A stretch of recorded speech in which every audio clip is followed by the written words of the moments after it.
बिस्मिल्लाहिर्रहमानिर्रहीम, अस्सलाम वालेकुम, वेलकम टू लिटरेचर ऑनलाइन। आज का टॉपिक है John Donne as a metaphysical poet.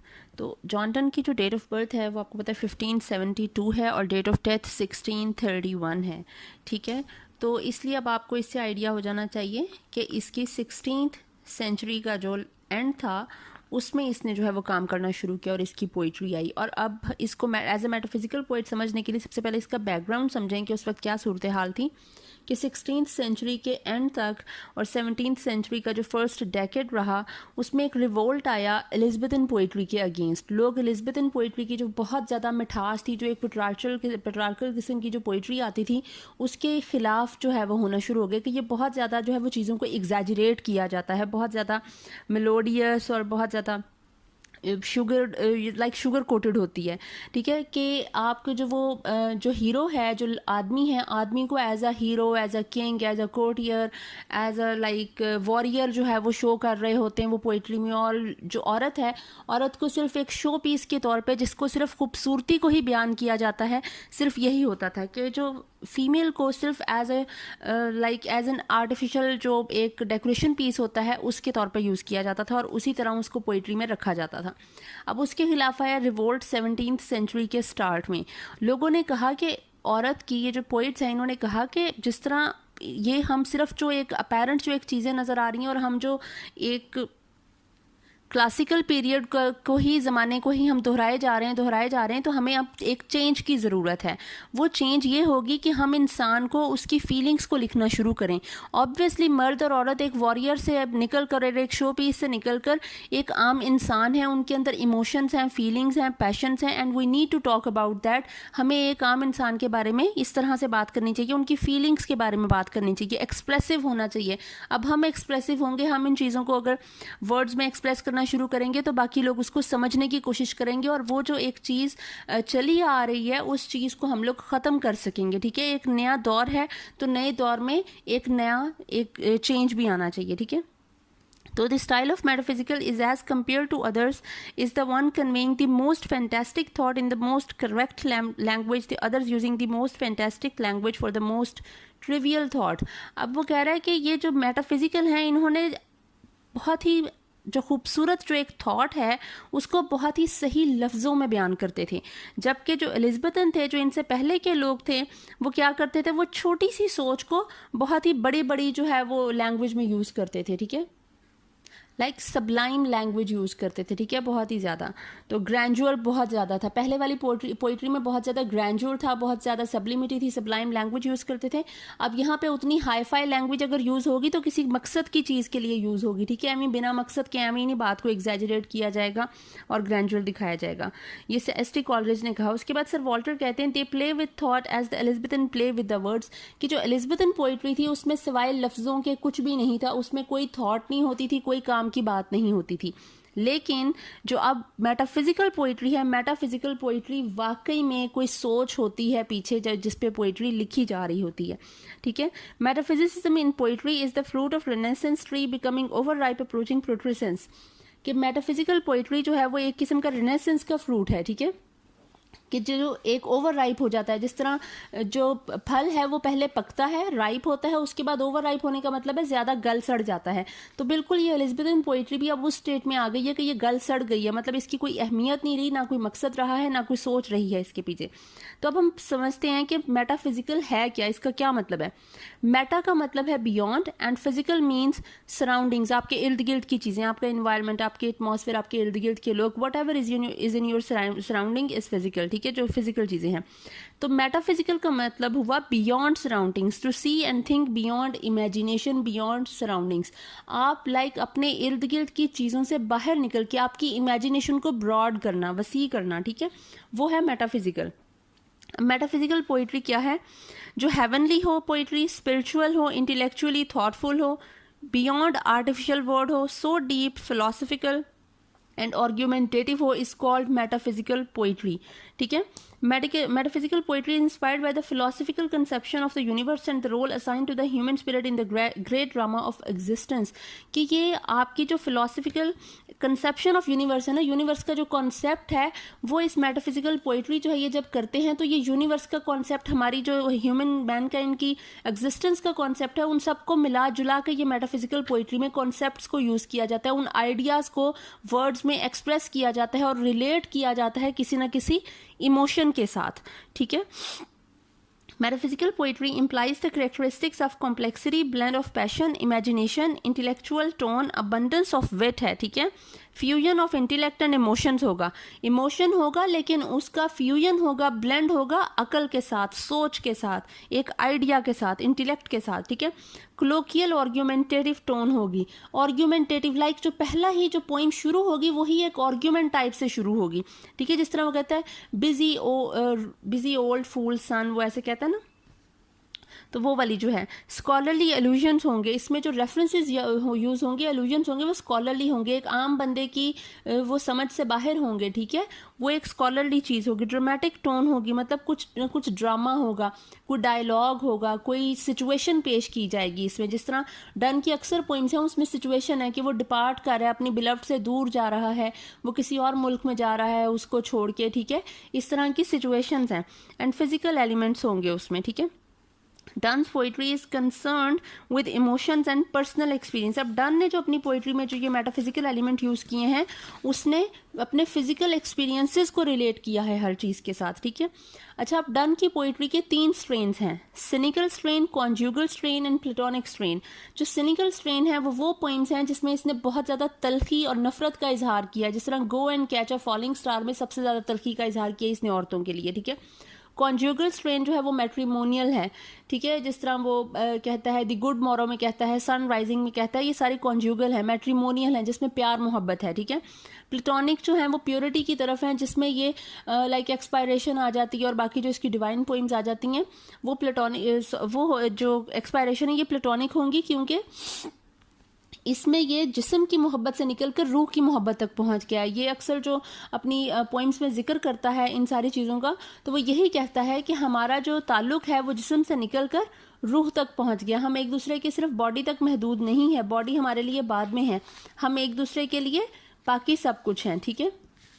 उसके बाद आ जाता है divisions of metaphysical poetry. Metaphysical poetry की जो डन की जो है उसकी 2 हैं. इसकी पोइम्स का नाम भी हमें पता है कि हमने पढ़ा है, लव एंड डिवाइन पोइम्स. तो लव पोइम्स इसने लिखी थी फर्स्ट हाफ ऑफ लाइफ में. ठीक है. जब ये यंग था, जब इसने ये सारा कुछ किया. और डिवाइन पोइम्स इसने लिखी अपनी सेकेंड हाफ ऑफ लाइफ में, जब ये बीमार हो गया बहुत ज़्यादा और इसका रुझान जो है वो दीन की तरफ हो गया, रिलीजन की तरफ हो गया, तब इसने डिवाइन पोइम्स लिखी या रिलीजियस पोइट्री आप इसे कह लेंगे.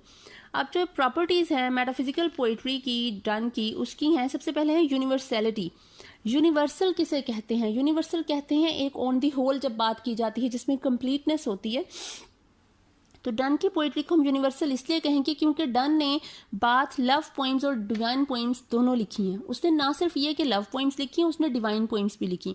और लव पोइम्स में उसने सिर्फ मोहब्बत और आशिकी के बड़ी बड़ी बातें नहीं की, बल्कि उसने औरत के जो डिफरेंट पहलू हैं वो भी दिखाए कि अगर औरत बहुत ज़्यादा बावफा हो सकती है तो वहाँ पे औरत उतनी ही ज़्यादा बेवफा भी हो सकती है. और पहले जो जिस तरह एक औरत को आर्टिफिशियल चीज़ दिखाया जाता था, औरत के अंदर फीलिंग्स भी हैं. हर आदमी के अंदर, हर इंसान के अंदर फीलिंग्स होती हैं और वो उन फीलिंग्स के हिसाब से ही चलता है. ठीक है. देयर इज़ अ सोल और स्पिरिचुअल लव भी होता है. ठीक है. ये जो बॉडी है, there is a soul inside the body, और सोल पे डिपेंड करता है कि हम जो है वो क्या करें और क्या नहीं करें. और वो इसलिए भी यूनिवर्सल पॉइंट्स हैं क्योंकि he shows a relationship between the spirit and the senses, वो दोनों की बात करता है. और एंटी पेट्रार्कन इसका जो मूड है वो रहता है. ठीक है. और पैशन की बात करता है, इसलिए ये पॉइंट्स जो हैं वो यूनिवर्सल है. ना सिर्फ ये कि फिजिकल लव बल्कि स्पिरिचुअल लव के बारे में भी बात करता है. ठीक है. वो सोल की बात करता है तो बॉडी की बात भी करता है, वो लव की बात करता है तो वो रिलीजन की बात भी करता है. इसीलिए इसकी पॉइंट्स जो हैं वो यूनिवर्सल हैं. ठीक है. Intellectuality and depth. अब इसकी पोइट्री में इंटेलेक्चुअलिटी और डेप्थ को हम किस तरह से करेंगे? आप अगर एक्सटेसी को देख लें इसकी पोइम को, तो एक्सटेसी में आपको मिलेगा कि वो डिफरेंट जो वो बात करता है सोर्स की, तो वो ये करता है principal argument is that through the different acts of love the function of man as a man is worthily performed. कि वो जो एक जो लव का फंक्शन भी हो रहा है, when the both of them are making love, तो उसमें क्या हो रहा है, एक कोई ना कोई फंक्शन जो है, कोई ना कोई पर्पस है हर चीज़ के पीछे, हर एक्शन के पीछे।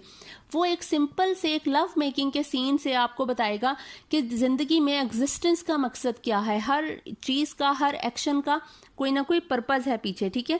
और इंसान अपने पर्पस को किस तरह से, कभी कोई चीज़ें हम जानते बूझते हुए हम लोग कुछ चीज़ें परफॉर्म कर रहे होते हैं और कुछ चीज़ें हम वैसे ही परफॉर्म कर जाते हैं और हमें पता नहीं चलता कि उनका मकसद क्या था और क्या नहीं था, ठीक है। हमारे एक्शंस जो हैं वो अक्सर हम खुद नहीं समझ सकते, कॉम्प्रिहेंसिबल नहीं होते हमारे लिए। N expanded epigram. एपिग्राम क्या होता है कि आप थोड़े से लफ्ज़ों में बहुत गहरी बात कर जाओ, कोई लफ्ज़ भी ज़ाया ना होने पाए आपकी बात में, ठीक है। आप लफ्ज़ों के ज़या के बगैर, वेस्ट किए बगैर आप बहुत ही ज़्यादा डीप बातें कर जाओ। लाइक वो कहता है, shine here to us and thou art everywhere, this bed thy centre is these walls thy sphere. वो सन राइजिंग में ये बात करता है, ठीक है। ये जो लाइन्स हैं ये सन राइजिंग से हैं। तो वो कहता है कि तुम यहीं पर रहो। अब मैंने इन सारी पॉइंट्स की ट्रांसलेशन की हुई है, तो आपको ट्रांसलेशन तो वहाँ से मिल जाएगी, ठीक है। तो आप कोशिश करें कि आप सारी पॉइंट्स की देख लें, मैंने हर चीज़ समझाई है कि ये अगर तुम यहाँ पे चमकोगे सिर्फ इस कमरे में, इस बेड पे, तो समझो कि पूरी दुनिया में तुमने अपनी चमक दे दी है, अपनी जो वार्मथ है और अपनी जो शाइन है तुमने सूरज को कह रहा है वो दे दी है। उसके बाद फॉन्टनेस ऑफ कंसीट्स की बात आती है कि ये इसकी पोइम, डन की पोइम जो है, इसकी जो मेटाफिजिकल पोइट्री है वो बहुत ज़्यादा फेमस हुई अपनी कंसीट्स की वजह से, कि ये कंसीट्स यूज़ करता है। तो कंसीट्स ऑफ कंपस जो है, जो इसकी मोस्ट इम्पॉर्टेंट है और लाइक बहुत ज़्यादा रिनाउंड है, फेमस है, वो है कंपस की कंसीट जो इसने यूज़ की थी, लाइक जो आज तक कभी किसी ने सोचा भी नहीं, इसने वो बात कह दी। तो बात ये कहता है, इसकी डंस की कंसीट जो है, mirror his intellectual and over elaborated power, he perceive similarities between dissimilar objects, ठीक है।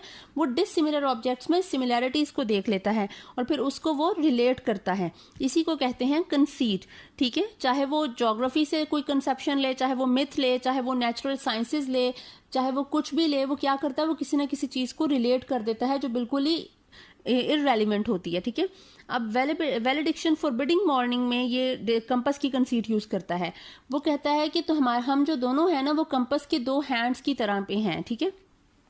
कि तुम जो हो एक हैंड हो और तुम जो हो वो स्टैटिक हैंड है जो मूव नहीं करता, और मैं वो हूँ जो पूरी कंपस पे मूव करता है। लाइक मैं पूरी दुनिया घूम भी आऊंगा तो मैं वापस तुम्हारे पास ही आऊंगा। और मैं क्यों तुम्हारे पास आऊंगा, thy firmness make my circle just and make me end where I began. वो कहता है तुम्हारी जो बावफाई है, जो तुम्हारी लॉयल्टी एंड सिंसेरिटी है मेरे साथ, जो तुम्हारी मोहब्बत है, सच्ची ट्रू लव है मेरे साथ, उस ट्रू लव की वजह से मैं तुम्हारे पास वापस आ जाता हूँ पूरी दुनिया घूमकर, और मैं तुमसे बेवफाई नहीं कर पाता, ठीक है। अब ये उसने कंपस से इसको रिलेट किया अपने रिलेशनशिप को, अपनी बिलव्ड के साथ, वाइफ के साथ। उसके बाद है वैलिडिक्शन ऑफ वीपिंग में वो कहता है, my tears before thy face while I stay here, for thy face coins them and thy stamp they bear. कि जब तुम रोती हो, मैं जब रोता हूँ तुम्हारे सामने, तो तुम्हारी जो शक्ल है वो क्योंकि मेरी आंखों में होती, मैं तुम्हें देख रहा होता हूँ, हम आमने सामने खड़े हैं और मैं तुम्हें देख रहा हूं, तो तुम्हारी शक्ल मेरी आंखों में प्रिंट हो जाती है। और जब मेरी आंख से आंसू गिरता है हमारी जुदाई का सोचकर,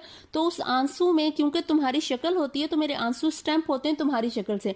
और इस तरह मेरे जो आंसू हैं वो एक ग्लोब हैं, क्योंकि उसमें तुम हो, क्योंकि तुम मेरी दुनिया हो। और जब तुम्हारा फेस मेरे आंसुओं में आ गया तो that tear is like a globe, the whole world for me, ठीक है।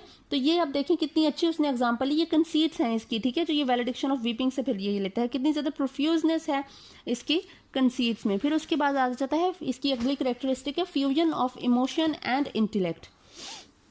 अब ये गुड मॉरो में बात करता है, where can I find two better hemispheres without sharp north without declining west, ठीक है। कि कहाँ पे इतने अच्छे दो जो हैं वो किनारे मिलेंगे जहाँ पे शार्प नॉर्थ और डिक्लाइनिंग वेस्ट इकट्ठे मिल जाएं, कि हम लोग जो हैं वो इस तरह से हैं, हमारा रिलेशनशिप ऐसे है। फिर सन राइजिंग में वो कहता है, she is all states and all princess, I nothing else is. ये इसका वो जो एक स्पिरिचुअल लव है जो कि एक बॉडीली अफेयर से बाहर निकल के इनकी सोल टू सोल रिलेशनशिप को कहता है। वो कहता है कि मेरे लिए सारी दुनिया भी तुम हो, सारी शहजादे शहजादियां, मतलब होल एग्जिस्टेंस जो है वो कोई भी इंपॉर्टेंस की चीज़ है पूरी दुनिया में तो everything is you for me, ठीक है। मेरे लिए कुछ मैटर नहीं करता except you and I nothing else, हत्ता के even that my own existence doesn't matter for me, ठीक है। मेरे लिए सिर्फ तुम मैटर करती हो। सो ये जो इसकी जो डन की ये वाली जो है fusion of emotion and intellect, ये हैं कि वो अपने इमोशंस जो हैं वो इस तरह से अपनी कॉन्सेप्ट और आइडियाज़ को एलेबोरेट कर रहा है, अपने इमोशंस को एलेबोरेट कर रहा है इन आइडियाज़ में, ठीक है। फिर आर्ग्यूमेंटेटिव टोन जो है वो इसकी जो क्लोकियल जो कहते हैं वो आर्ग्यूमेंटेटिव टोन है इसकी, वो कहता है yet she'll be false ere I come to 2 और 3, वो जो आर्ग्यूमेंट करता है go and catch a falling star में, वो कहता है कि सारी दुनिया पे ढूंढ लो, तुम एक मैंड्रेक रूट जो है वो तुम्हें मिल जाएगी, लाइक एक इंसान की तरह का पौधा तुम्हें मिल जाएगा, मरमेड भी गाती हुई इंसान को नजर आ सकती हैं, हर चीज हो सकती है, लेकिन कहीं पे भी कोई लॉयल विमेन एग्जिस्ट नहीं कर सकती है। वो कहता है येट शील बी फॉल्स, अगर तुम्हें कहीं कोई मिल भी जाती है तो जितनी देर में मैं वहां पहुंचूंगा आई कम टू 2 और 3, वो 2 या 3 लोगों से फिर से कोई गलत काम कर चुकी होगी, उनके साथ कोई ना कोई झूठ बोल चुकी होगी। सो loyal women does not exist any more in this world, ठीक है, लॉयल्टी रही ही नहीं है। फिर वो कहता है nowhere lives a women true and fair if thou find one let me know such a pilgrimage were sweet, कि अव्वल तो कोई इस तरह की सच्ची औरत रहती ही नहीं है, अगर कोई मिल भी जाए तो मुझे बताना, मैं वहां आ जाऊंगा, और इस तरह का जो सफर होगा वो किसी पिलग्रिमेज या मुकद्दस सफर से कम नहीं होगा, मेरे लिए वो एक मुकद्दस सफर होगा, ठीक है। फिर वो एनिवर्सरी में कहता है only our love hath no decay this no tomorrow hath no yesterday, कि हमारा जो एक दुनिया में एक वाहिद चीज़ है जिसको इख्तिताम नहीं है, जो इन्फिनिट है और जो इमॉर्टल है, and that is our love, हमारी मोहब्बत है जो हमेशा जिंदा रहेगी, हम मर भी जाएंगे तो मेरी शायरी में हमारी मोहब्बत हमेशा जिंदा रहेगी, ठीक है। फिर क्लोकियल स्पीच की वो बात करता है कि वो किस तरह से करता है, अब्रप्ट, इसे कहते हैं अब्रप्ट स्टार्ट देना, अब्रप्ट एंडिंग करना, कहीं से शुरू करना बिल्कुल अब्रप्टली कि आपको समझ ना आ जाए, बड़ा सडन सा, अजीबोगरीब सा, अनएक्सपेक्टेड सा एक होना, ठीक है, स्टार्टिंग होना। तो वो कहता है for God sake hold Dai tongue and let me love, वो कैनोनाइजेशन में कहता है कि खुदा के लिए अपना मतलब बोलना बंद कर दो और मुझे प्यार करने दो, ठीक है। फिर वो कहता है बिजी ओल्ड फूल अनरूली सन, जो सन राइजिंग को वो स्टार्ट करता है तो वो कहता है बिजी ओल्ड फूल अनरूली सन, सूरज की बारे में बात करता है और सूरज को ही कोसना शुरू कर देता है पहली लाइन में, ठीक है। So this is the colloquial speech, the abrupt starting, ठीक है। फिर वो ड्रामेटिक पावर मैंने आपको पहले बताया कि ड्रामेटिक पावर होती है कि जब बात की जा रही है, किसी इंसिडेंट को पेश किया जा रहा है, कोई सिचुएशन दिखाई जा रही है, ठीक है। अब जिस तरह दी ब्लॉसम इसकी जो पोइम है उसमें एक इमेजिनरी डायलॉग है between the poet and his heart, ठीक है वो अपने हार्ट से बातें करे, ठीक है। वेलेडिक्शन जो फॉरबिडिंग मॉर्निंग है या ऑफ वीपिंग है वो अपनी वाइफ से डिस्कस कर रहा है, ठीक है। ये जो सारी हैं ये मोनोलॉग हैं उसकी वाइफ के साथ। इसके जो दी एक्सटेसी है वो डायलॉग है between the souls of the two lovers which come out of the bodies to negotiate with one another, ठीक है। एक जो दो जो लवर्स हैं उनकी सोल्स के दरमियान एक कॉन्वर्सेशन है, एक डायलॉग है एक्सटेसी में, ठीक है। So these even like most of his poems are some situations, he presented some situations and like these poems are kind of monologues और डायलॉग्स बिटवीन 2 पर्सन्स और हिज ओन, ठीक है। तो ये बातें हैं सारी, ये सारी जो कैरेक्टरिस्टिक्स हैं ये इसकी अपनी जो है वो एक्सपीरियंसेस हैं, इसकी अपनी लाइफ से रिलेट करती हैं ये सारी चीज़ें, ठीक है। ये उन्हीं को, अपने एक्सपीरियंसेस को, अपने नॉलेज को और अपनी ऑब्जर्वेशंस को ही अपनी पोइट्री में एक्सप्रेस करता है, और उनको जब ये किसी बिल्कुल इररेलिवेंट और डिसिमिलर आइडिया से, साइंस से, मिथ से, ज्योग्राफी से, ठीक है, जिस तरह ये जब कहता है कि ये मैं जो हूँ वो एक मैप बन गया हूँ और ये सारे डॉक्टर्स मेरे इर्द गिर्द मैप मेकर्स हैं, कॉस्मोग्राफर्स हैं, और मैं एक मैप हूँ जिसमें उन्होंने मेरे एक साइड को कह दिया है कि यहाँ पे हीट है तो ये जो है ये इलाका जो है ये गर्म है, उसका मतलब था इसको बुखार था, ठीक है,